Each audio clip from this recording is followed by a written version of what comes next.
Қайырлы күн. Бүгін менің ең сүйікті алма қосылған пирогымды пісіреміз. Оның дәмі ауызға салсаң ерейтіндей өте нәзік болып шығады.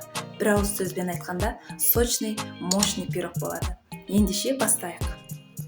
Ыдысқа 2 жұмыртқаны бөліп саламыз да, үстіне шым-шым тұз себеміз. Оны жайлап миксерлей бастап, 1 кесе шекерді аз-аздан қоса отырып миксерлей береміз. Жұмыртқа аппақ болып көпіріп, көлемі 2 есеге ұлғайғаннан кейін үстіне жарты кесе сұйық май құйып, оны да бір миксерлеп аламыз. Содан кейін оның үстіне 1 шай қасықты толтыра қопсытқыш және қасықтың ұшымен ғана ванилин саламыз. Барлығын електен өткізіп, аз-аздан сала отырамыз да миксердің ең жай жылдамдығында араластырамыз. Одан кейін шай қасықтың жартысымен корица қоссаңыз болады. Егер ұнатпасаңыз, оны қосудың да қажеті жоқ. Қамырдың қоюлығы видеодағыдай қатты қою да емес, сұйық та емес, орташа болғаны дұрыс. Енді алманы дайындаймыз. Мен мұнда орташа 4 алманы қолдандым. Оларды жуып тазалап, осылай жіңішкелеп турап алдым да, жаңағы қамырға қостым.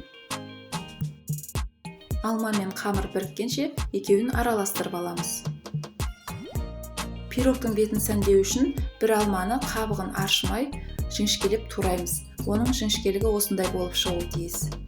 Ал қабығын ашымаған себебіміз ол әдемі көрінеді. Жаңағы дайын тұрған қамырды 22 сантиметрлік формаға құямыз да, бетін осылай сәндеп шығамыз.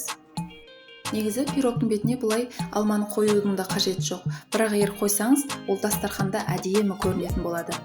Ал алмалар карамельді әдемі болып тұру үшін бетіне аздап шекер сеуіп, сары майдан аздап жағып қоямыз. Пирогты 180 градуста 30-40 минут шамасында пісіріп аламыз.